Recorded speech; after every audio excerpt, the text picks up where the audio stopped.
Nisalimieni kwa Bwana Yesu asifiwe. Asanteni sana.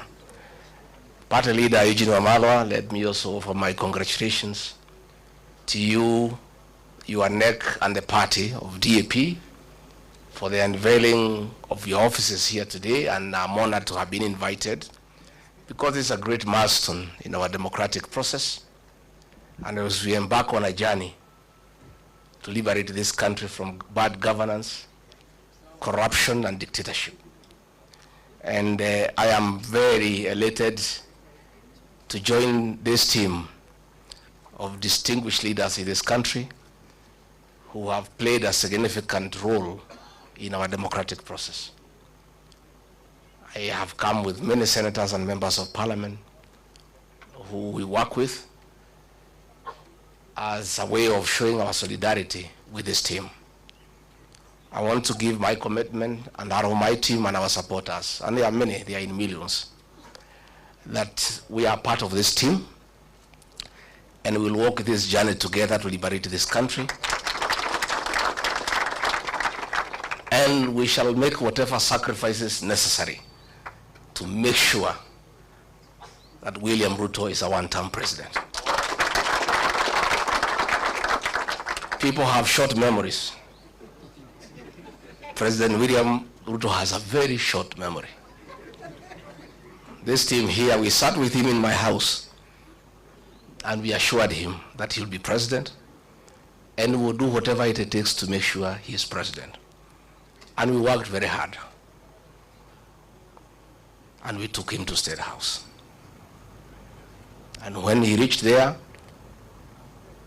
he put aside everything we had agreed on how we need Kenya to be. We had 47 economic charters with each and every county agreeing on the economic interventions that will be required for each county. He put them aside. We had agreed on the payment of pending bills for our business community to bring money into circulation. He put that one aside. We had agreed on the bottom-up economic model of putting money into people's pocket. The minute he reached State House, he changed course. He got a small team of economic advisors and came up with a very brutal program of removing whatever little money was in people's pocket from their pockets. Along the way, I could not agree with him. I couldn't agree with him because I'm a very principled person. And I told him, boss, we have lost focus. This is what we told the people of Kenya. We had assured the people of Kenya that we will never carry out evictions and demolitions that are inhuman.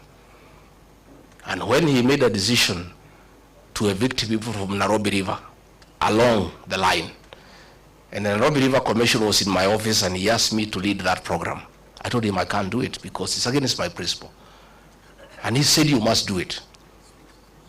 When we had the Finance Bill 2024, I was a lone voice in cabinet telling him, listening to the people of Kenya, they will not accept this finance bill. And it will leave us with an egg on our face. He became intolerant. He became dictatorial. And the government that he leads is a one-man show. I can tell you today, all those ministers you see there, they are flower girls. I was the only man in that cabinet who could stand up and tell him, hey boss, no, this can't work. And that's why he needed me out, so that he can put a protege and other fellows just to say, yes sir, yes sir. It's a praise and worship choir for the president. And I couldn't fit in that choir. I couldn't fit in that choir. You know, and he is very bitter. Extremely angry, very irritable, that for a whole 6 days he's just abusing me in Western Kenya. Rigathi Gachagua is not a road in Webuye. He is not a hospital in Vihiga. He is not a water pan in Kakamega. He is not a slaughterhouse in Bungoma. President of the Republic of Kenya has gone to Western for 6 days.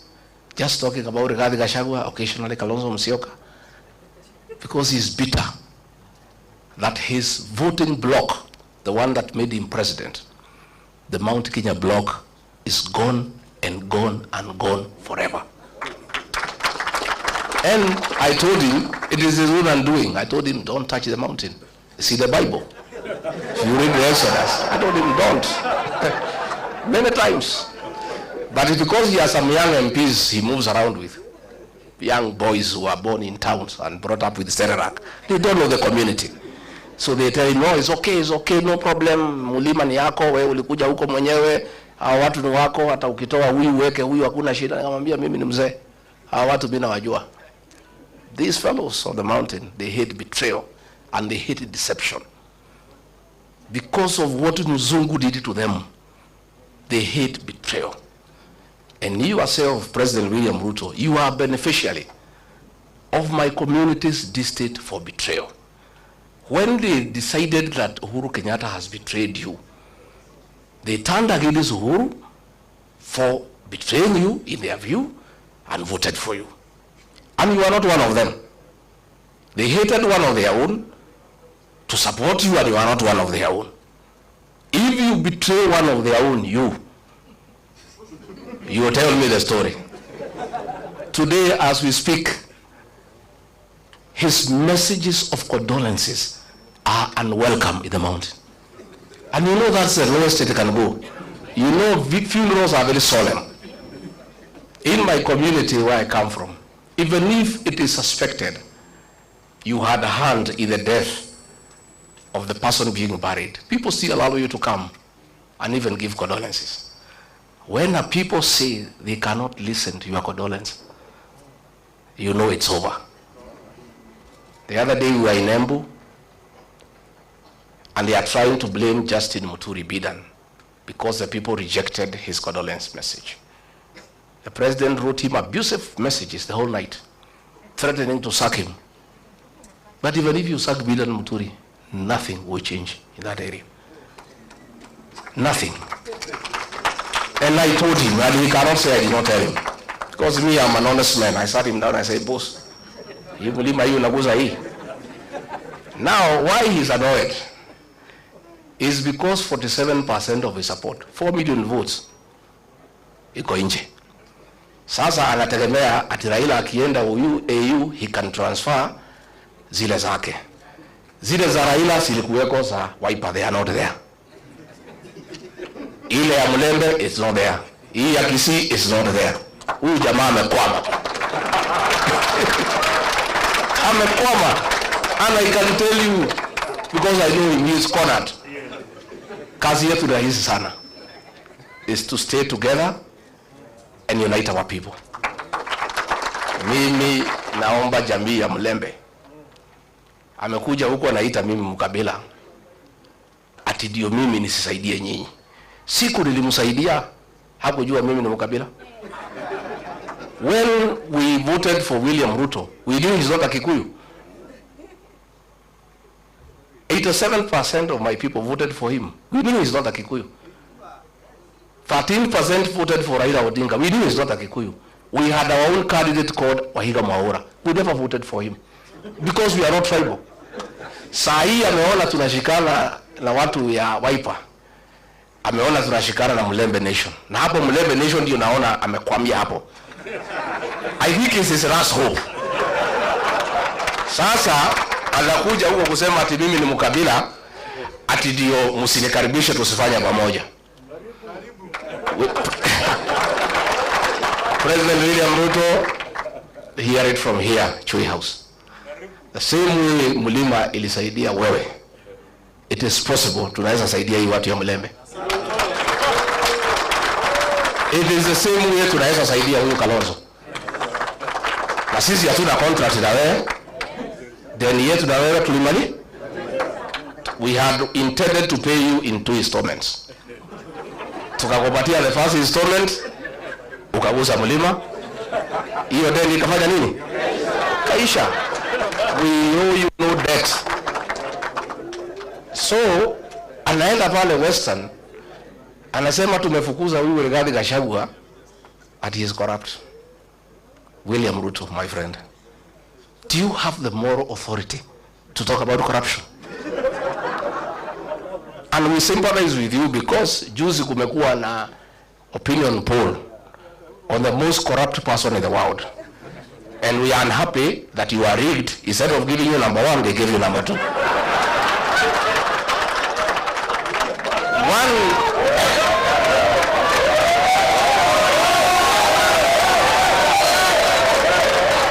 Let me say, I want to say, let me say, President William Ruto could not agree me to stay in government because I could not agree to corruption. The State House of Nairobi is the real center of corrupt activities. And there are two, watu wawili, moja anaitwa Adil na mwingine anaitwa Jayesh. These are the conveyors of corruption in this country. Na ndio watu wenye she and sha. Ndio wale watu ya Adani. Na hawa watu wakija kuona rais, hata ukiwa deputy president na minister, utamungoja hapo saa 5 akiongea na hiyo watu wakipanga hiyo mane. So Mr. President, be an honest man. Look for a mirror before you talk about corruption and look at yourself.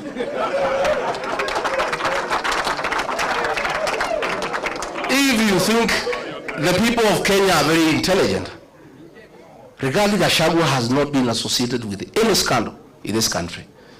So wewe unaenda pale unasema he is incompetent. In matters of incompetence, Mr. President, I tend to agree with you to a certain extent. Serikali yako ni ya uongo, kutenga, kudanganya watu. Uliandika mkataba na watu ya Western, ukamjema utajenga 1000 kilometers, hujajenga. Umekuwa hapo juzi unafungua transformer. Wewe, mimi ulitaka nikusaidie kudanganya wa Kenya. In matters kudanganya wa Kenya, Mr. President, I'm incompetent. Absolutely. I accept. Because hiyo alikuwa anataka tuende ku-launch barabara na anajua hakuna budget, tukitoka matinga inafanya nini? Sasa hiyo ndio kazi rais anataka nimsaidie.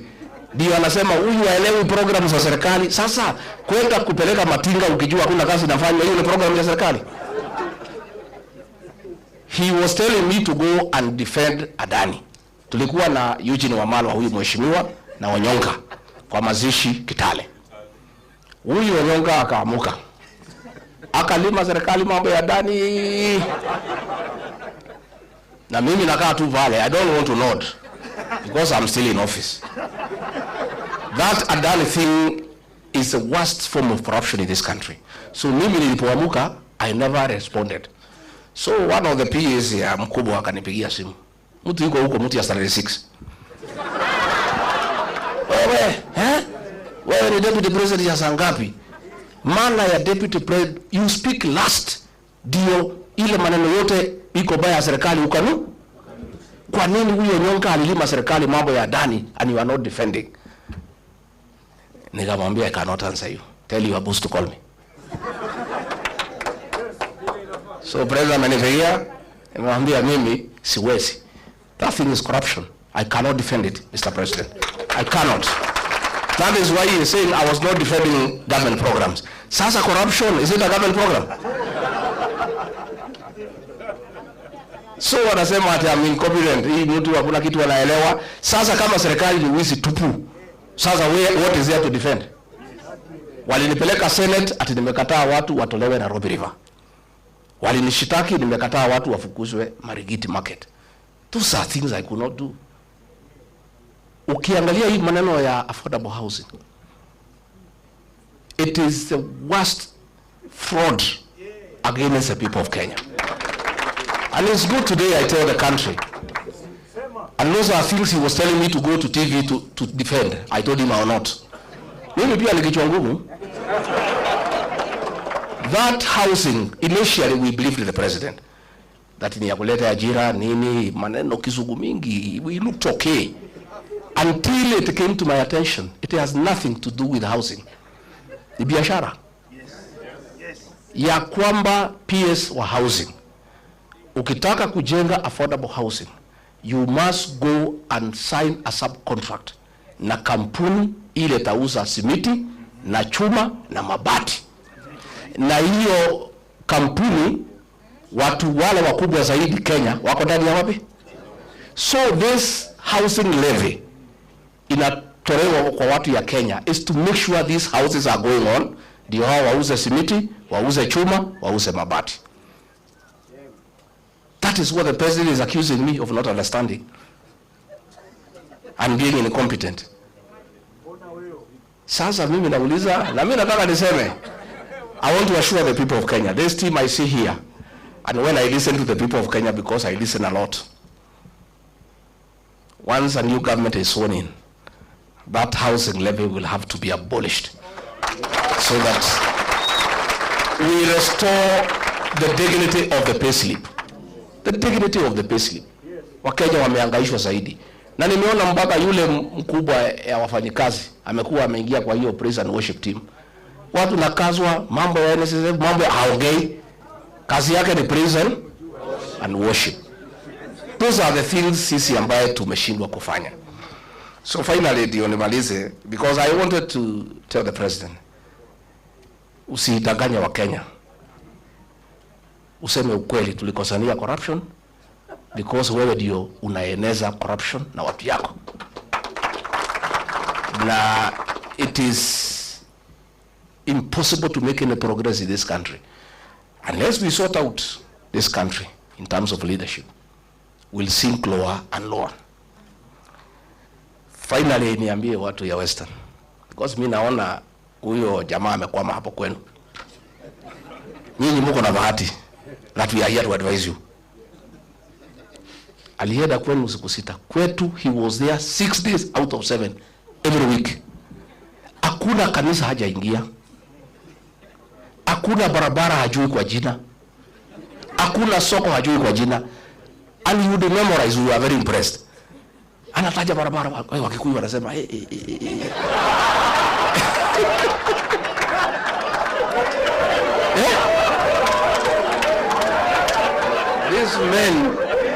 These men called a community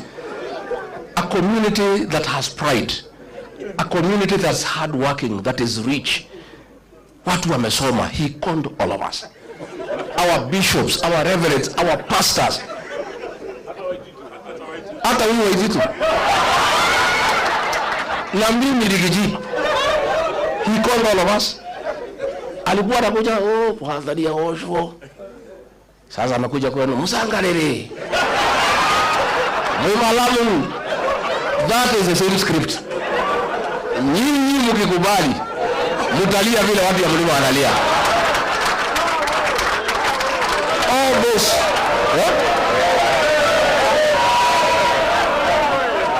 hiyo yote ni utapeli. All those things is promising he will not do anything. He promised us atatumalizia barabara ya Maumau kwisha. Nitajenga hii. So today he does not come to our place. The last time alikuja pale Embu in November, alijaribu kuweka uongo ya housing. Washirika wakabuka kumwambia tutaki uongo hapa tena. Hiyo mambo ya uongo peleka huko Western. Akajaribu kuongea mambo ya SHA, akaambiwa tutaki uongo. Kwetu amejulikana na ndio humuone huko. Na hata akija atakutana na watu. So nyinyi watu ya Mlembe, msituangushe. At least you have the benefit of free advice from victims of deception. Sindio? Simuko na free advice. Yeah? Sasa yeye halali ati nimekaa pale wa Mnyoro. Mimi nakaa tu chini ya miti. Yeye hako juu ya gari. The reason President Uhuru Kenyatta alikuwa ametuambia muachane na hii mtu, but he never gave us a reason. Na hapo alitukosea. Sasa kama angetuambia what I know today, hatungekuwa hapo. Also the choice he was giving us was also not acceptable. So pale nimekaa pale, I'm doing things differently from Uhuru Kenyatta. I'm involving the people who is William Ruto. That is why he is unhappy. Mimi nakaa pale, watu wanaeleza, watu naeleza, wanasema imetosha, wanatoka wanaenda. Nakaa pale na mapasta na waeleza, wanachukua Biblia, wanatoka wanaenda. pale nimefunga 100%. Hata kupata agents, hatapata agents ya kusimamia kura yake. So nyinyi viongozi wetu, tafadhali naomba pia Eugene Wamalwa and your team, and then unite the Mulembe nation. Don't agree to be divided. Mimi alitaka kugawanya mlima east and west, nikamkataza. Akajaribu kugawanya counties, nikamkataza. Don't allow it. Mulembe nation, you have 5 million votes, nendeni muunganishe.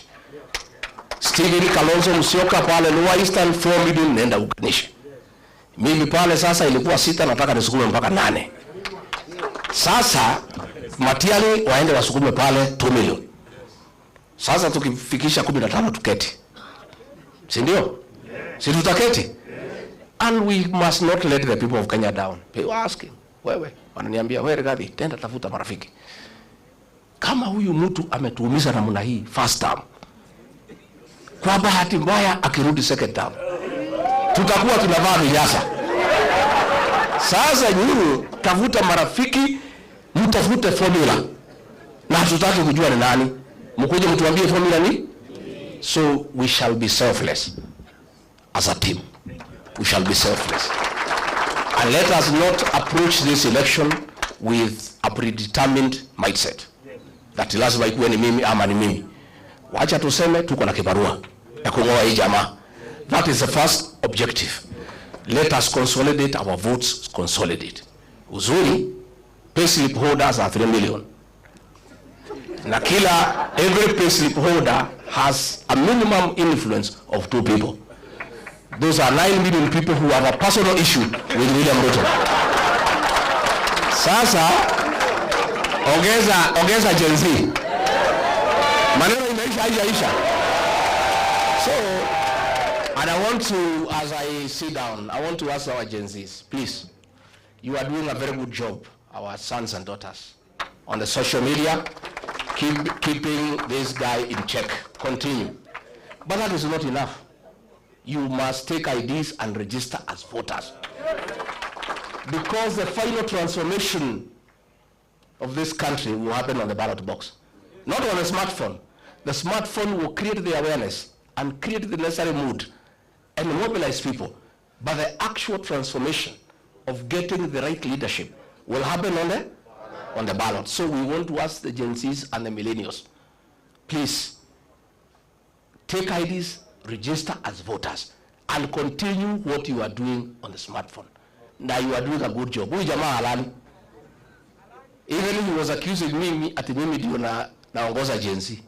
Nikamwambia president, that's a good wish.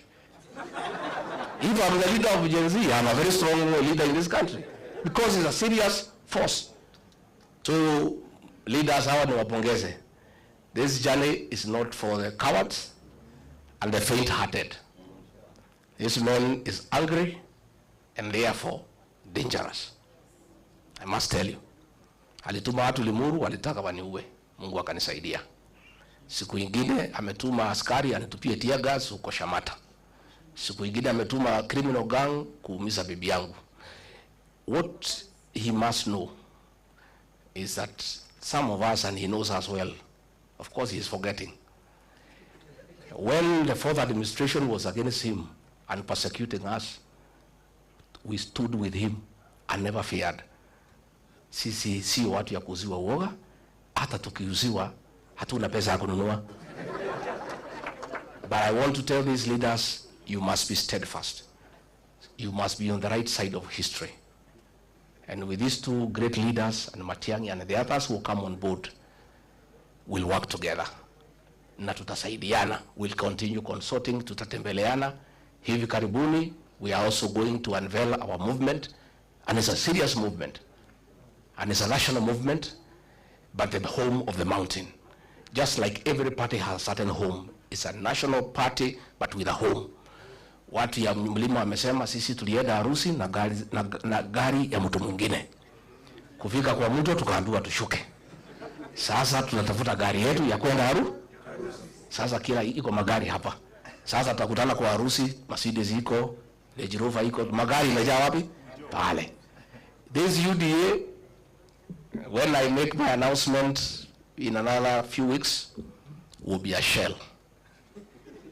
It will be a shell. There will be nothing. Ulifukuza sisi, tumetoka na watu wetu wote. There will nobody, even people are impatient. If you know the pressure I am under to announce the vehicle, I am not sleeping. People are impatient and they don't want to see anything yellow. You know? So, sisi tutauda gari yetu na itakuwa ni gari kubwa na ya Wakenya wote. Na tunataka tuungane pamoja na hao wengine tupange Kenya. And we mean well for this country. Na mtu asikuambie ati sisi ni wakabila kwa sababu tunaunganisha nyumbani.